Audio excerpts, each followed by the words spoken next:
The signal came on a Tuesday, though Park Do-yeon would never remember what day it was. He only remembered the cold coffee in his hand and the way Dr. Yoon. Hannah's face went pale as she stared at her screen. The Horizon Station floated in the darkness beyond Neptune.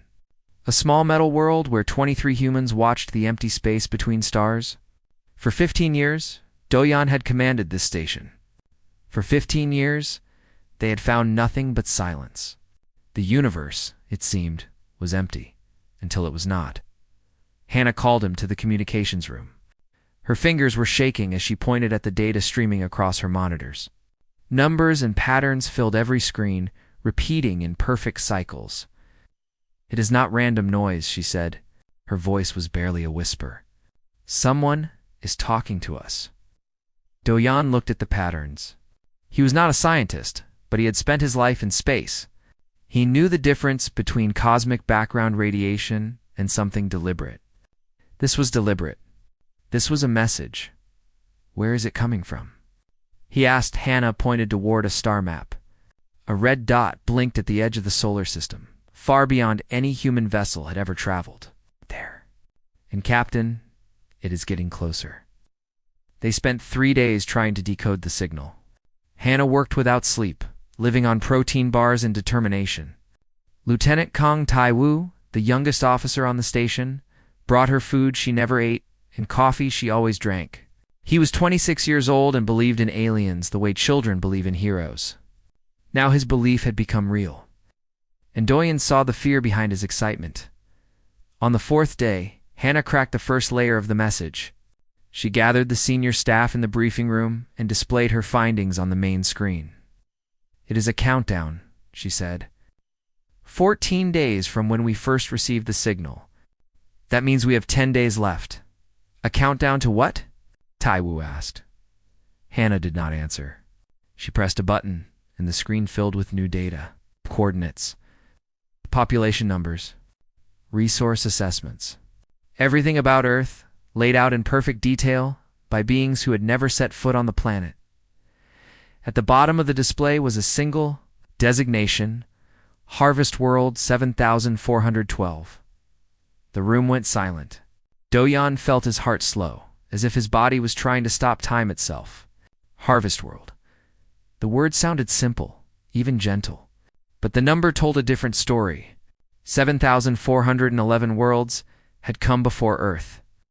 "There's more," Hannah said. Her voice cracked. "I found records, histories, documentation of every previous harvest." She played the files. They watched images of cities burning. They listened to recordings of species begging for mercy in languages no human would ever speak. They saw planets stripped of everything: minerals, water, people, until nothing remained but dead rock floating in space. The beings who did this called themselves the Collective. 1,000 different species working together, spreading across the galaxy like a slow disease. They did not conquer through war. They conquered through efficiency. They arrived, they assessed, they harvested, and they moved on. It had been happening for 10,000 years, and now it was Earth's turn. Do-yeon contacted Earth's command, using their most secure channel. Within hours, the leaders of every nation on the planet were reading the same files. Within days, secret meetings filled every government building. The public knew nothing. The world continued, as it always had. People living their small lives while darkness crept toward them through the stars. Admiral Shin Young-ji led Earth's response. She was 62 years old, with gray hair and eyes that had seen too much death. She had survived 3 colonial rebellions and buried 2 husbands. Nothing frightened her anymore, so she had believed until she read the Collective's records. "Can we fight them?" she asked Do-yeon during a secure video call. Do-yeon thought about the Horizon's weapons. 2 small railguns designed to destroy asteroids.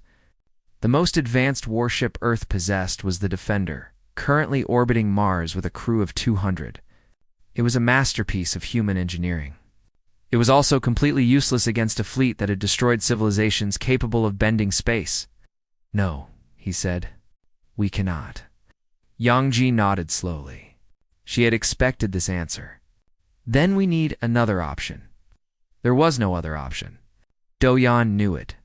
Yunji knew it. Every scientist and general and politician who read the files knew it. Earth had 10 days to prepare for a battle it could not win, against an enemy it could not understand. But humans had never been good at accepting the impossible. Hannah found something in the records, buried deep in the files, hidden among thousands of death certificates and resource reports, was an anomaly.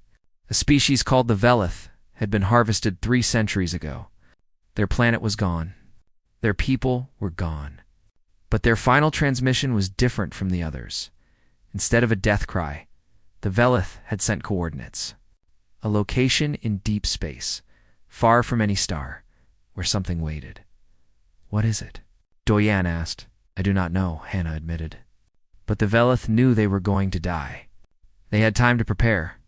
They sent something out into the darkness before the end, and they wanted someone to find it. Do-Yan stood at the observation window, looking out at the stars. Somewhere out there, a fleet was coming to harvest his world. Somewhere out there, the last gift of a dead civilization waited to be discovered. He had 10 days to find out if the Velith had left humanity a chance. Behind him, the screens displayed Earth, small and blue and fragile, tagged with an alien symbol that meant death, cleared for acquisition. He turned to Taiwu. "Prepare a ship. We need someone to reach those coordinates before the collective arrives." Taiwu straightened. "I will go, Captain." Do-Yan wanted to say no. Taiwu was young. He had his whole life ahead of him. But what life would that be on a harvested world? "Go," Do-Yan said, "and come back alive." The small ship launched into the darkness, carrying humanity's last hope toward coordinates left by ghosts. Behind it, Earth turned slowly in the sunlight, unaware that the universe had finally noticed it existed. The secret lasted 6 days. Then someone leaked the files. The world learned it was about to die. Du-Han watched the chaos from the Horizon Station, feeling helpless as cities burned on every continent. People who had spent their lives believing they were alone in the universe now knew the truth. They were not alone. They had never been alone. And the company they kept was coming to destroy them. Some people prayed. Some people rioted. Some people walked into the ocean and never came back. Religious leaders called it the end times. Scientists called it first contact. Neither name captured the horror of knowing that 7,000 civilizations had faced this moment before, and none had survived. Admiral Yunji held Earth together through sheer force of will. She appeared on every screen in every language, speaking with a calm that she did not feel. "We are not giving up," she told the world. "We are not lying down. We have faced extinction before. Ice ages, plagues, asteroids. We survived them all. We will survive this." But privately, she admitted the truth to Do-Yan. "We have no weapons that can touch them. We have no shields that can stop them. Our only hope is that your young lieutenant finds something in those coordinates." Taiwu had been traveling for 5 days. His small ship pushed through the darkness at speeds that strained its engines. Every hour, he sent a brief message back to Horizon. Still alive. Still moving? No sign of the collective. On the 6th day, he reached the coordinates. There was nothing there. Empty space, cold and silent, light years from the nearest star. Taiwu searched for hours, scanning every frequency, looking for any sign of what the Velith had left behind.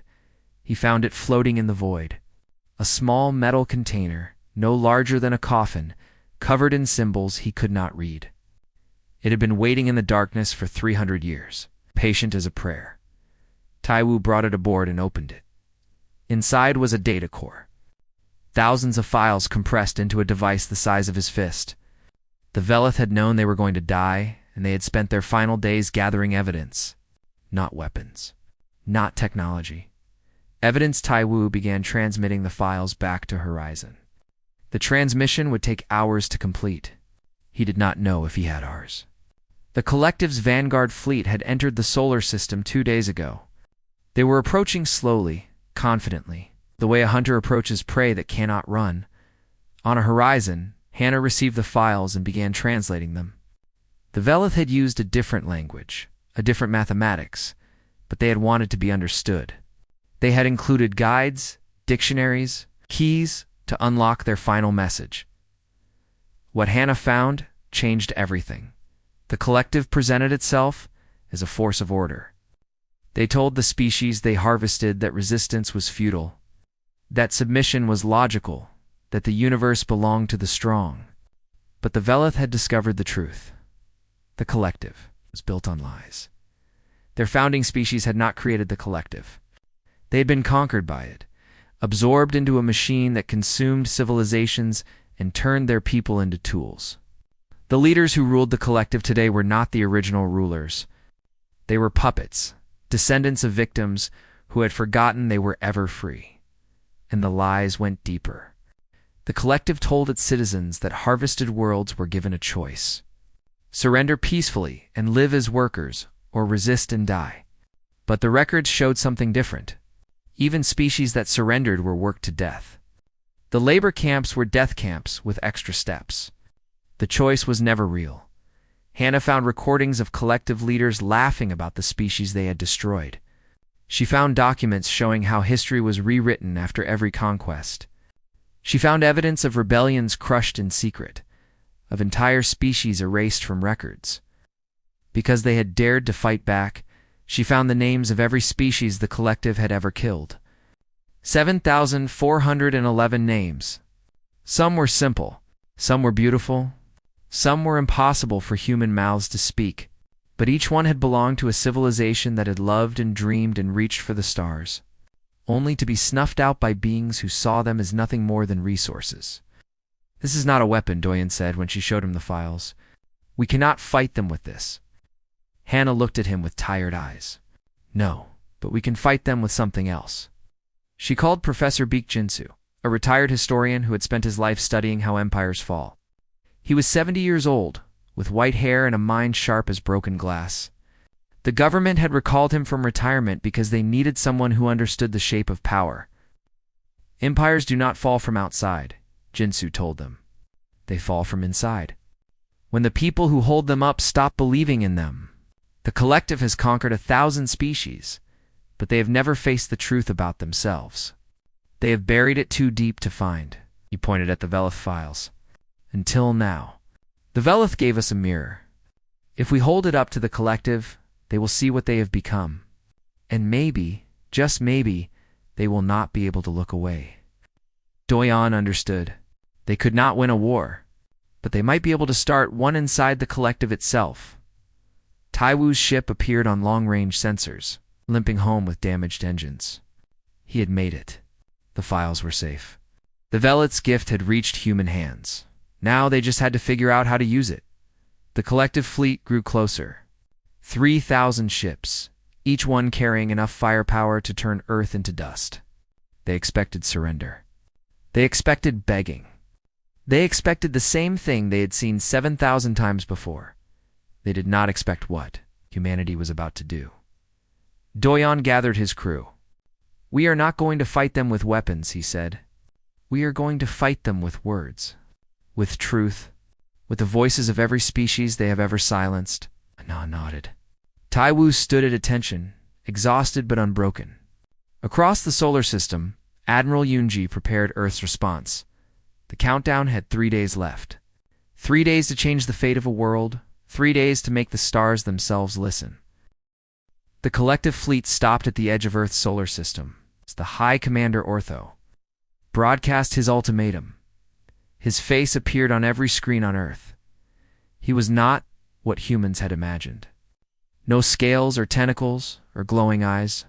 He looked almost human: 2 arms, 2 legs, a face with features that could express emotion. His species had been conquered so long ago that their original name was forgotten. Now they were simply collective, like everything else. "People of Earth," Ortho said. His voice was calm, almost gentle. "You have been selected for integration into the collective. This is not a punishment. This is an honor. You will surrender 50% of your population for labor redistribution. You will surrender all mineral resources and water reserves. In exchange, the remaining population will be allowed to live under collective governance. Resistance is not recommended. Compliance ensures survival." He waited for a response. The standard response? 7,000 species had received this message. 7,000 species had responded the same way. Begging, negotiating, offering more, and was asked in exchange for less suffering. The ritual was as old as the collective itself. Earth said nothing. 1 hour passed. 2 hours. 3. Ortho checked his communications equipment. Everything was functioning. Earth simply was not responding. This had never happened before. On the Horizon Station, Do-Yan watched the collective fleet through long-range sensors. 3,000 ships waiting in the darkness, waiting for surrender that was not coming. They are confused, Hannah said. They do not know what our silence means, Do-Yan replied. Let them wonder. Admiral Yunji had ordered complete radio silence. No government broadcasts. No military communications. No civilian transmissions that might reach the collective. Earth had become a silent world, holding its breath before the storm in Seoul. Professor Jinsu worked with a team of broadcasters to prepare humanity's response. Specialist Oh So-min, Earth's best broadcast engineer, sat at the center of a room filled with screens and equipment. She was 45 years old, with steady hands and a mind that could calculate signal strengths in her sleep. We have one chance, she said. The collective uses standardized communication frequencies.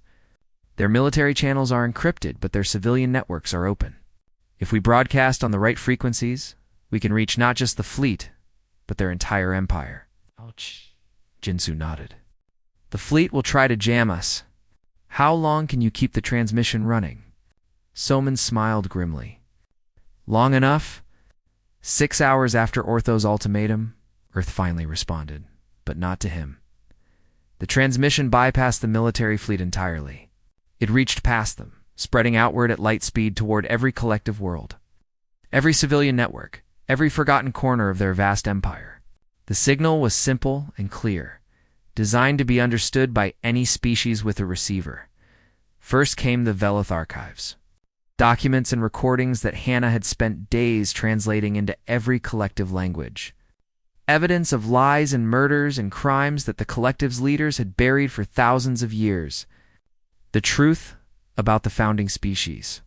The truth about the labor camps. The truth about the choice that was never a choice. Ortho ordered his communications officers to jam the signal. They tried. But Earth kept broadcasting from 100 different sources, satellites, ground stations, ships scattered throughout the solar system. Every time they blocked one transmission, another began. Then came the second part of the message. Captain Park Do-Yan appeared on every screen in the collective empire. He was a middle-aged man with tired eyes and a uniform that had seen better days. He did not look like a threat. He did not look like a warrior. He looked like what he was, a witness. My name is Park Do-Yan, he said. I am speaking to you from a small station at the edge of my solar system. In a few days, your fleet will destroy my world. I cannot stop them. I am not trying to stop them. I am trying to remember. He held up a paper covered in names. These are the species your collective has destroyed. 7,411 civilizations. I am going to read their names. All of them. I am going to remember them, even if you have forgotten. He began reading. The names were strange to human tongues. Some took seconds to pronounce. Some took minutes. Do-Yan read each one carefully, giving weight to every syllable, treating each name like a prayer for the dead. On the collective flagship, Ortho watched with growing unease. This was not surrender. This was not negotiation. This was something he had never seen before. A species facing death, and instead of begging, they were honoring the dead. It is psychological manipulation, his tactical officer said. Ignore it. Proceed with the harvest. But Ortho could not ignore it. Across his fleet, crew members were watching the broadcast. They were hearing names that had been erased from their history. They were seeing evidence that contradicted everything they had been taught. On a small transport ship in the middle of the fleet, Delegate Myra sat alone in her quarters, tears streaming down her face. She was young for her species, barely 30 years old, serving her first assignment with the collective. She had believed in the mission. She had believed they were bringing order to chaos, civilization to primitive worlds. Now she watched Captain Do-Yan read names that included her own ancestors. 300 years ago, her people had been conquered. The records said they had joined voluntarily. The records said they had been grateful. The records were lies. Do-Yan's voice filled her quarters, steady and unbroken. 8 hours had passed. He had read nearly 2,000 names. He did not stop for water. He did not stop to rest. He simply continued, name after name, a memorial for civilizations that the universe had been ordered to forget. Mira opened her communication console and began recording. On a horizon. Hannah monitored the transmission's spread. It is working, she whispered. The signal is being rebroadcast by ships inside the fleet. They are sharing it with each other. Do-Yan did not respond. He had been reading for 9 hours. His voice was raw. His eyes were red, but he would not stop. He could not stop. Every name he spoke was a life that deserved to be remembered. 3,412, he said, his voice barely above a whisper. The Mendari. A species of artists who painted with light. Destroyed 6,000 years ago. Their art was burned. Their children were taken. Their name was erased. Until now. Across the collective empire, billions of beings listened to a human speak the names of the dead. Some turned away. Some reported the broadcast to authorities. But many simply listened, hearing for the first time the true cost of the empire they had built. On the collective homeworld, emergency meetings were called. Leaders who had never faced doubt now faced questions they could not answer. The lies that had held their civilization together for 10,000 years were cracking, and still. Do-Yan read name after name after name, a memorial that would not end until the truth was told. On the third day of the broadcast, the first ship defected. It was a small vessel, supply transport crewed by 12 beings from a species called the Horith. Their ancestors had been conquered 800 years ago. The official history said they had welcomed collective rule. The official history said nothing about the rebellion that had been crushed, the millions who had died, the language that had been forbidden until it was forgotten. The Valith archives contained recordings of Horith, children crying as they were separated from their parents. The captain of the supply transport was named Kel. His grandmother had told him stories about the old days, stories she had been forbidden to tell. He had thought they were myths. Now he knew they were memories. Kel turned his ship toward Earth and broadcast a simple message. We will not participate in another harvest. We stand with the humans, Ortho ordered the transport destroyed. Before his weapons could fire, 3 more ships moved between them. Their captains had been listening to the broadcast too. They had heard the names of their own ancestors. They had seen the evidence of their own history, says Mutiny, Ortho said. His voice was cold, but his hands were shaking. You will return to formation or face execution. The ships did not move. On Earth, Admiral Yunji watched the situation unfold with disbelief. They are defending us, she said. The enemy is defending us. Professor Jinsu shook his head. They are not defending us. They are defending themselves. The truth is tearing them apart from the inside. The broadcast had been running for 72 hours. Captain Do-Yan had finished reading the names of the dead. Now ordinary humans were speaking. Farmers and teachers and factory workers. Children and grandparents, people from every corner of the planet, telling stories about their lives. A woman from Busan talked about her grandmother's cooking, a man from Cairo described. The way the sun looked rising over the pyramids. A child from Brazil explained why she wanted to be a doctor when she grew up.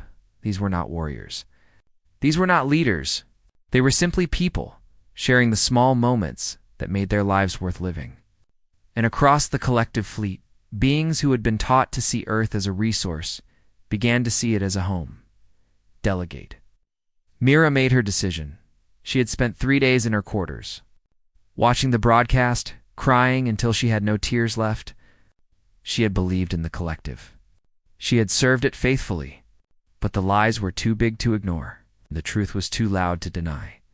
She recorded her own message and broadcast it on every frequency she could reach. My name is Myra. I am a citizen of the collective. I am speaking to my people not as a delegate, but as a granddaughter. My grandmother remembered the conquest of our world. She told me stories that I was not supposed to believe. I did not want to believe them. But now, I've seen the evidence. Now I know that everything we were taught was a lie. Her voice broke, but she continued. The humans are not our enemy. They are a mirror. They are showing us what we have become. I do not know if we can be forgiven for what we have done, but I know we can stop doing it. We can choose to be something different. We can choose to remember the dead instead of erasing them. She ended with a simple plea. Please listen to the names. Hear what we have done, and ask yourself if this is what you want to be. The response was immediate. On 17 different ships, crew members began broadcasting their own testimonies. They shared family stories that had been passed down in secret. They spoke names that had been forbidden for centuries. They added their voices to the chorus that Earth had begun. Ortho felt his control slipping away.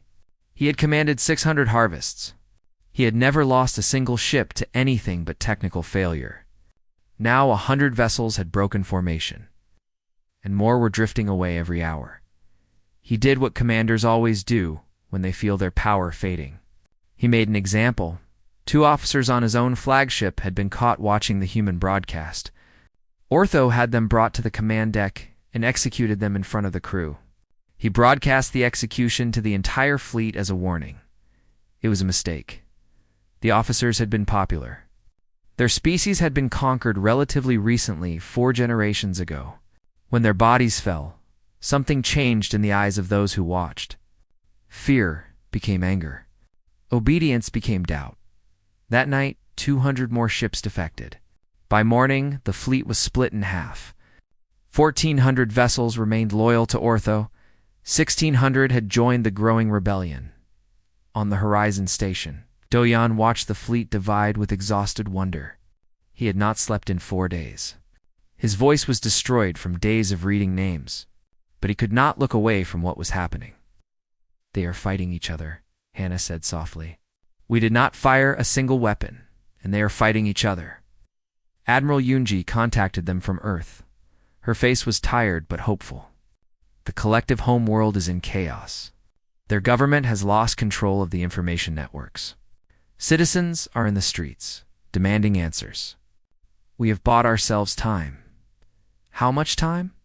Doyan asked. None. Ortho still commands enough ships to destroy us. If he attacks now, we have no defense. Doyan looked at the tactical display. The loyal fleet was still massive, still deadly, still pointed directly at Earth. Ortho might have lost half his ships, but half was still enough. He will attack, Doyan said. He has to. If he does not complete this harvest, everything he believes will be proven wrong. On the collective flagship, Ortho stared at his tactical display. The rebellion was spreading. His homeworld was burning. Everything he had spent his life building was crumbling around him, but he still had his mission. He still had his purpose. All loyal ships, he broadcast. Prepare for immediate assault on the target world. We will complete this harvest. We will restore order. We will prove that the collective cannot be broken by the words of primitives. 1,400 ships began moving toward Earth. Delegate Mira saw the movement on her sensors. She had no weapons. Her rebel fleet was a collection of transport ships and civilian vessels crewed by beings who had never fought a battle in their lives. But they had heard the names. They had seen the truth, and they would not stand aside while another world burned. All ships, she broadcast, form a line between the loyalist fleet and Earth. We will not let them pass. They will kill us, someone responded. We have no weapons. Mira closed her eyes and thought of her grandmother, of the stories she had been told, of the names that Earth had spoken. Then we will die remembering, she said. Move into position. The rebel fleet spread out across the darkness, a fragile wall of unarmed ships between humanity and destruction. Behind them, Earth hung in the void, small and blue and waiting. Ortho's fleet advanced, and the universe held its breath. 1,400 warships moved through the darkness, their weapons charged, their targets locked. Between them and Earth stood Mira's rebel fleets, 1,600 vessels with no weapons, no shields. Nothing but the desperate courage of beings who had finally learned the truth. On the horizon station, Doyen watched the two fleets approach each other. "She is going to die," he said quietly. "They are all going to die." Hannah worked at her console, her fingers flying across the controls. "Not yet. We still have one more transmission to make." Deep in the Velith archives, she had found something she had missed before. Coordinates. Not one set, but 17.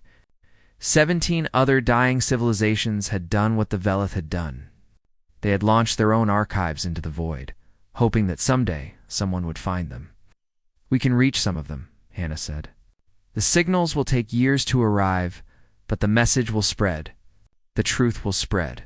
"Does not help us now," Doyen said. "No, but I found something else." She pulled up a new display. The Velith archives contained communication protocols for species that were believed extinct. Hidden networks, secret frequencies that the collective never found. Some of those species might still exist, hiding in the darkness between stars. Doyen understood. "You want to contact them. I want to invite them to speak," she began broadcasting. Not just to the collective, but to every frequency the Velith had recorded. To every hidden corner of the galaxy where survivors might be listening. To every species that had been erased from history but might still be clinging to life in the shadows. "This is Earth," she said. "We are about to be destroyed. Before we die, we want to tell you that you are not forgotten. The names of your people have been spoken. Your stories have been heard. If you are still out there, add your voice to ours. Let the universe know that we existed, that we mattered, that we refused to be silent." For long minutes, there was nothing. Just the hum of equipment and the approaching doom of Orthos' fleet. Then the first response came. It was faint. It's barely more than static, from a star system 300 light-years away. A species called the Mindra, believed extinct for 6 centuries. They were not extinct. They had been hiding on a frozen moon, a handful of survivors keeping their culture alive in secret. "We hear you," the Mindra said. "We remember." More responses followed. From the edges of the galaxy, from hidden stations and abandoned colonies, voices emerged that had been silent for centuries. The Velith had not just left evidence of crimes. They had left a map of the resistant scattered survivors who had been waiting for someone to remind them that they were not alone. "Lieutenant." Kong Tae-woo's voice crackled over the communications system. Everyone had thought he was dead. His ship had been damaged beyond repair, drifting helplessly in the void. But he had kept broadcasting. For 5 days, he had been sending the Velith archives in every direction, turning his dying ship into a beacon. "Captain," he said, "I am receiving transmissions. Dozens of them. Species we have never heard of. They are all saying the same thing." "What are they saying?" Doyen asked. Through the static he heard it. Voices in languages no human could understand, but with a tone that needed no translation. Grief and anger and hope. Woven together into a chorus that crossed the stars, they were reading names all across the galaxy. Species that had been conquered or hidden or forgotten were adding their voices to Earth's transmission. They were speaking the names of their own dead. They were sharing their own histories. They were building a memorial that stretched across light years, a monument made of memory that no empire could erase. Ortho received reports of the spreading transmission. Signals were reaching collective space from every direction. Citizens were hearing voices from species they had been taught were dead. The carefully constructed history of 10,000 years was falling apart in real time. "Ignore it," he ordered. "Complete the harvest." This changes nothing. But his crews were listening. They were hearing songs and languages their grandparents had sung. They were hearing prayers their ancestors had whispered in secret. They were remembering who they had been before the collective told them who they should be. Then the message arrived from the collective homeworld. The government had fallen. The council that had ruled for millennia had been overthrown by their own citizens. In city after city, people were demanding truth. They were demanding change. They were demanding that the harvests end. "Hi, Commander Ortho," the new leaders announced. "You are ordered to stand down. Return to base immediately. The Collective Council has dissolved. A new assembly is being formed." Ortho stared at the message. His entire life had been devoted to the Collective. His identity, his purpose, his sense of worth, all of it, was tied to the mission he had been given. If that mission was wrong, what did that make him? He chose to believe it made him right. "All ships," he broadcast. "Disregard orders from the homeworld. The government has been compromised by alien propaganda. We will complete this harvest and restore proper authority." 500 ships broke away from his fleet. Their crews had heard enough. They would not fire on unarmed ships. They would not destroy a world that had shown them the truth. Ortho was left with 900 vessels, still enough to burn Earth, still enough to kill everyone who had dared to speak. "Target the rebel fleet," he ordered. "Clear a path to the planet." Mira closed her eyes. This was it. The end of everything. She had done what she could. She had spoken the truth. Now she would die for it. Then something impossible happened. From the edges of the solar system, new ships appeared. Not collective ships. Not human ships. Ships of designs that had not been seen in centuries, emerging from hiding places that the Collective had never found. The Mendra had come. And the Velith, a handful of survivors who had escaped the harvest on a stolen ship. And others, species whose names had been spoken by Doyen just days ago, species that had been listening in the darkness, waiting for a reason to reveal themselves. They were not a fleet. They were barely 50 ships, most of them old and damaged, held together by desperate repairs and stubborn hope. But they positioned themselves beside Mira's rebels, adding their bodies to the wall between Ortho and Earth. "Remember," they broadcast, "we stand together." Ortho looked at the tactical display. His fleet still outnumbered the defenders. He could still win. He could still complete the mission, but his crews were watching. They were seeing species they had been told were extinct, standing up to defend a world they had never visited. They were seeing the living proof that the Collective's history was a lie, one by one. They began shutting down their weapons. "What are you doing?" Ortho screamed. "Fire. Complete the mission." No one responded. On ship after ship, crews simply stopped. They turned off their targeting systems. They powered down their engines. They sat in silence, listening to the transmission that was still running. The voices of the living and the dead woven together into a chorus that could not be silenced. Ortho stood alone on his bridge, surrounded by officers who would not meet his eyes. His fleet was gone. His empire was gone. Everything he had believed was crumbling into dust. "It is over," his tactical officer said quietly. "We cannot fight memory." On the horizon station, Doyan watched as the Collective fleet went dark. He felt Hannah's hand on his shoulder. Taiwu's damaged ship was limping toward them, guided by rescue vessels. Earth was safe. "Did we win?" Hannah asked. Duhan thought about the question. They had not destroyed the Collective. They had not conquered anyone. All they had done was speak the truth and trust that the truth was enough. "I do not know if we won," he said, but they remembered.